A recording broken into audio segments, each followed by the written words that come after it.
So that last arm I shot up was on parenting, teenager management, how to close that gap. And I've heard many answers, but the parenting teenager piece stayed rather fresh for me, as I would get phone calls from home and check in with my 14-year-old daughter and just sort of come back to my seat and re-Abraham myself to hear my 14-year-old teenage daughter's tone and watch myself, orbit out and, try to apply the work today and bring it back in.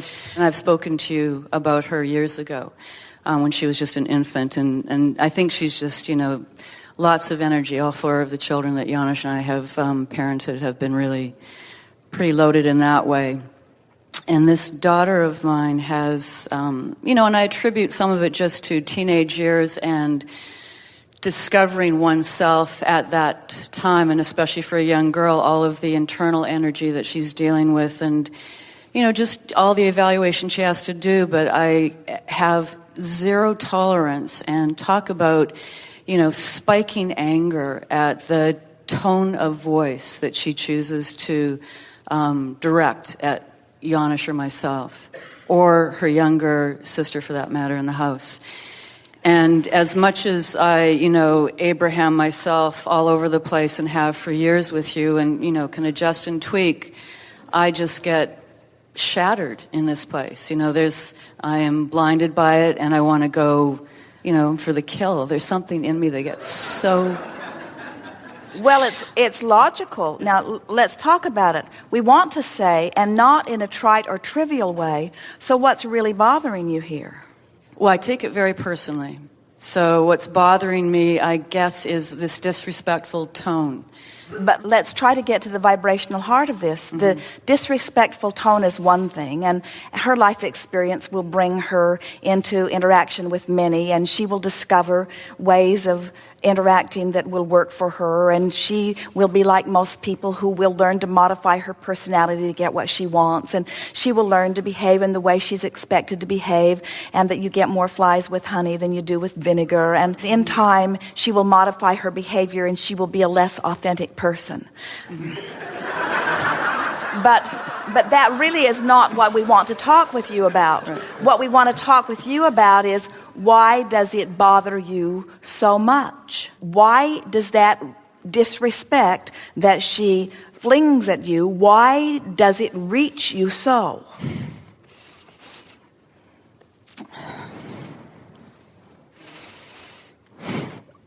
You see, we can tell you, as we not only know you, but as we know all of you, that you were born knowing your value, and you've been scrapping in parking lots ever since trying to get it back.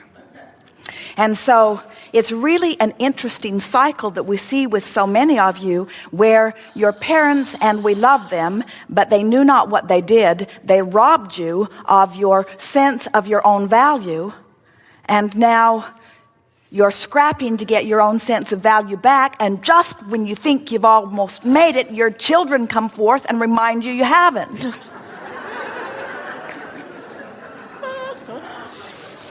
What's stuck in your vibrational craw is, at so many levels of your being, you know your own worth, you know your value. Yeah. And to have someone that you care so much about look at you and not know it. And we want to say to you that, first of all, she's got a skewed view.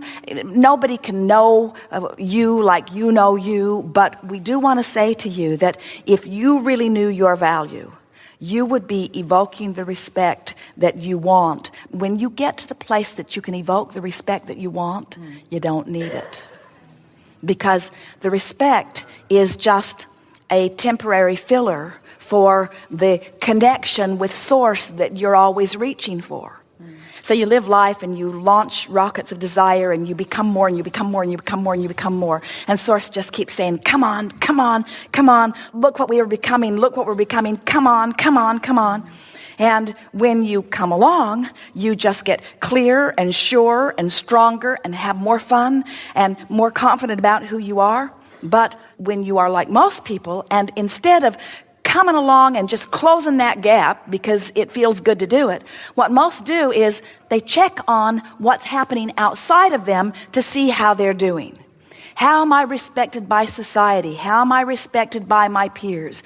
How am I respected by my children? Now, teenagers care infinitely about their peers, and they don't really give much of a rip about mom and dad, which hurts mom and dad's feelings, because mom and dad no longer give a rip about their peers so much. And what we want to say to all of you is, we want you to leave all of that out of your equation, and the only thing we want you to tend to is your own vibrational crack.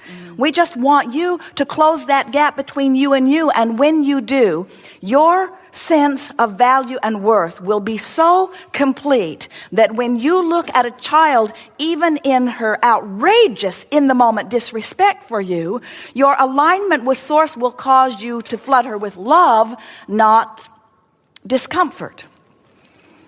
That's a challenge, that one, yeah. Well, we know that it is, and we also know that it's easier for us to say it to you than it is for you to hear it, because we know who you really are, and we know what it is you're really wanting to feel. And what you're really wanting to feel is your own personal value. And when you really know your own personal value, then even influential people can look at you and criticize you for your position, and you are unruffled by it because you are so in alignment with you.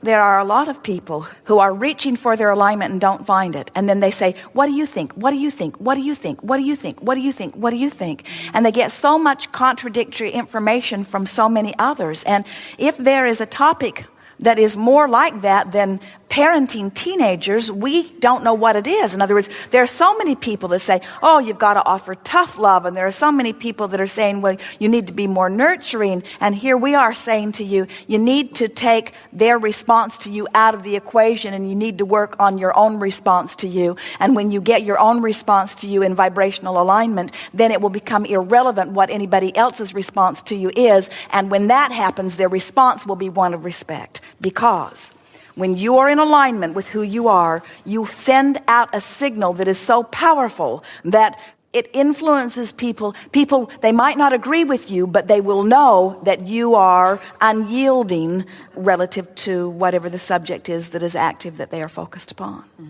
Now, that's the basis. And we think you heard it, and it's nice to offer words and theory. So, as you said, how can we get down to the nitty-gritty practicality of that? And so, something happens, there is a flurry, and your teenager spews something at you that makes you feel discomfort.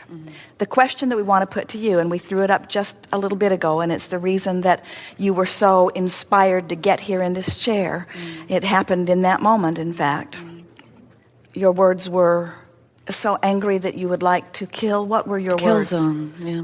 So, yeah, about something about going to the kill zone. So the thing that we want to ask you, in light of everything that we've been talking about, with Source over here summoning you, was that a step in the right direction? Because most parents who want to go to the kill zone would say, no, Abraham, that probably was not a step in the right direction. And certainly my psychiatrist doesn't think it was a step in the right direction. And what we're saying is, yes, it was. And if it was a step in the right direction, then what does that say about where you were before that happened? It says you were not feeling enough. And so law of attraction, when you don't feel that way, do you know those that are up closest to you have the greatest opportunity to reflect back to you how you really feel? It's so interesting, isn't it? Make a decision that you're going to get to the vibrational crux of what's really bothering me. In other words, what's bothering you about being disrespected is not that once you were accused of being disrespected. What's bothering you about being disrespected is that you want the vibration of respect, but you can't get it from your daughter and you can't get it from your father. You can only get it from your own alignment, which means it is utterly an inside job. And so what happens, and we see this all the time, where you've had a very vivid childhood, and so you decide what you're going to do and what you're not going to do, and then your children come forth and they don't play the game at all in the way that you wanted them to play it so that you could keep the rules or the decisions that you made when you were younger. And we're wanting you to understand that you're all making it too hard as you try to tailor into it how you lived as a child and how you were bringing your children up and how they're responding. You can just cut through all of that ever so much more easily if you'll just stop in the middle of being disrespected and ask the simple question, why does this bother me so much? And the answer to that is because it's reminding me of my own disrespect for myself. Because if I were really in alignment with the utter respect that Source holds for me, we would be together standing here in loving amusement of this child who is going through the motions of trying to figure out her place in this life. We would not take it so personally. When you are in alignment, no matter what it is, the universe brings to you those who are in alignment with that which is you. But when you want respect but don't believe you've got it, now you've got a split signal. So now what's the universe bringing you? All that exposure to all that experience that's pointing out to you those 2 points of vibrational relativity. I want something I'm not getting. You cannot demand respect. You hear people say, you can't demand it, you've got to earn it. And we would use far different words. We say, you cannot demand respect, you've got to feel it for yourself. And when you do, the world will treat you with such respect, and those that are not a vibrational match to giving respect, law of attraction will not put on your path. And we promise you that your daughter is not one who ever is intended to give you disrespect. She's just mirroring back to you, just like she promised she would, how you feel about you. Wow. Thank